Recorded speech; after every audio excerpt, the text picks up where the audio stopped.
Comité de Gestión de la Reserva de la Biosfera Yasuní.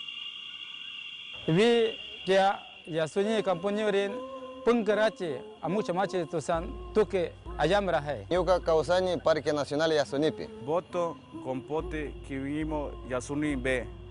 Diferentes lenguas en la Amazonía ecuatoriana para expresar un solo objetivo: la protección y conservación de la reserva de la biosfera Yasuní.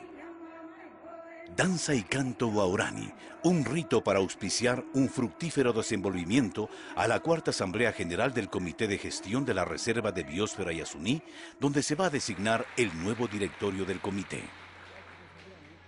El comité es el resultado de una década de esfuerzos sostenidos. Se inicia a partir de enero del 2001 con una serie de asambleas un poco más de informativas, un poco más de concienciación, pero en el 2003 es cuando se nombra el primer comité, que estaba conformado básicamente por representantes de las organizaciones, tanto mestizas como indígenas, y organismos seccionales, con el apoyo de entidades como ONGs y también otras. Y finalmente en el año 2010 es cuando se logra tener un decreto ejecutivo como amparo legal para las reservas de biosfera, no solo para Yasuní, sino para todas las reservas del Ecuador. Y este año, a partir de agosto, es cuando se tiene los estatutos legalizados, aprobados por el Ministerio del Ambiente. La cuarta asamblea del Comité de Gestión tuvo lugar en el Puerto Francisco de Orellana, más conocido como El Coca, ciudad capital de la provincia de Orellana.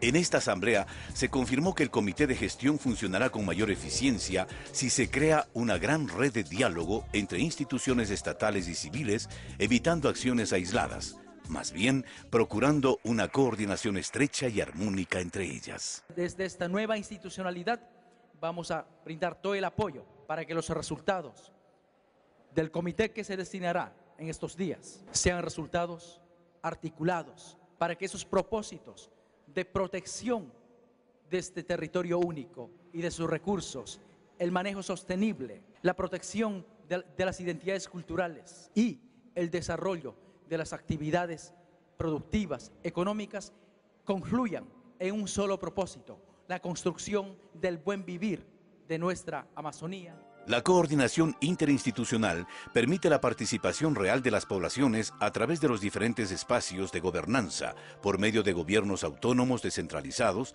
las nacionalidades indígenas y las organizaciones sociales. La alcaldesa del Cantón Francisco de Orellana comunicó que uno de los principales logros del Comité Provisional fue la consecución del reconocimiento oficial del comité. Al final tuvimos el visto bueno de los abogados del Ministerio del Ambiente, porque eso da la firmeza de que sí se quiere hacer un trabajo coordinado con la voz de la gente que está dentro del Parque Yasuní.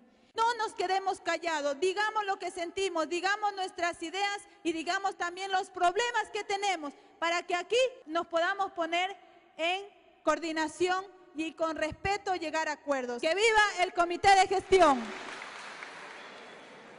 El Parque Nacional Yasuní fue creado en 1979 y es el área protegida más grande del patrimonio natural del Ecuador.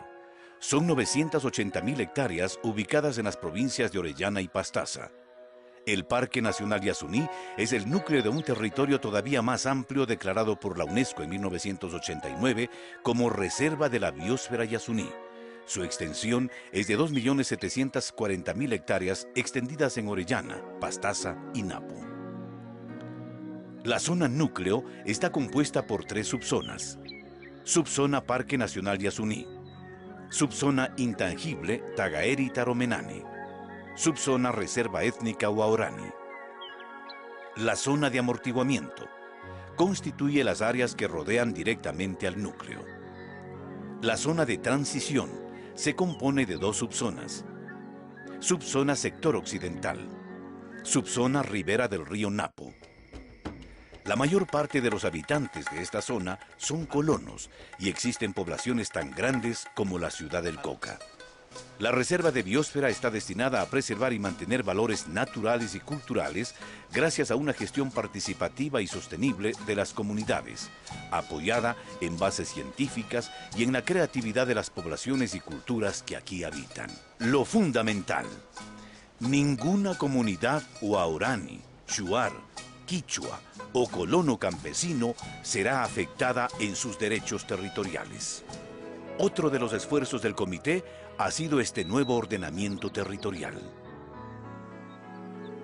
Para alcanzar objetivos comunes, se han creado redes de cooperación regional y dentro de nuestro país, una red nacional de reservas de la biosfera. El Comité Provisional cumplió también la misión por la que el Ministerio del Ambiente aprobó un decreto que permite el funcionamiento jurídico no solamente de la Reserva de la Biosfera Yasuní, sino de todas las reservas de la biosfera en nuestro Ecuador. El informe presentado por el Directorio Provisional del Comité de Gestión de la Reserva de la Biosfera Yasuní dio lugar para conocer el resultado de los esfuerzos conjuntos. Grandes pasos se han dado en los últimos años. El reconocimiento por parte del Ministerio de las Reservas de Biosfera a nivel nacional. Los estatutos aprobados del Comité de Gestión de la Reserva de la Biosfera Yasuní, programas y proyectos ejecutados. Son solo algunos de los méritos del proceso. Sin embargo, quedan cosas por hacer. Si bien en la zona núcleo los delitos ambientales han sido controlados, en la zona de amortiguamiento y de transición queda trabajo que hacer en relación a este tema. Solo el esfuerzo conjunto y el reconocer que todos tenemos responsabilidades dentro de la Reserva de Biosfera es la actitud para enfrentar todos estos delicados problemas. Una vez conocido el informe de Comité Provisional, se discutió y acordó el mecanismo para nombrar el nuevo directorio, asegurando por medio de una reforma a los nuevos estatutos que cada nacionalidad indígena que vive en la reserva tenga un representante en el nuevo directorio del Comité de Gestión. Deliberaron los líderes campesinos representados por la Federación de Campesinos de Orellana, FOCAO, organización que representa a 17 comunidades socias activas y 5 comunidades fraternas. Las universidades y organizaciones no gubernamentales también estuvieron presentes como representantes del sector académico, científico y técnico. Alrededor de 22 juntas parroquiales ejercen sus derechos y responsabilidades, asegurando una representación de los más diversos sectores. Tanto la nacionalidad quichua amazónica como la shuar habitan la Reserva de Biosfera Yasuní. Sus comunidades relativamente recientes en la reserva a orillas del río Napo, Curaray en cercanías a la vía Auca, son aliadas estratégicas para la conservación de la reserva. Protagonista relevante es la nacionalidad huaorani. Los habitantes ancestrales de estos territorios aquí han vivido por siglos, pero su condición de nómadas ha terminado. Ahora son parte de la sociedad ecuatoriana y demandan del Estado sus justos derechos.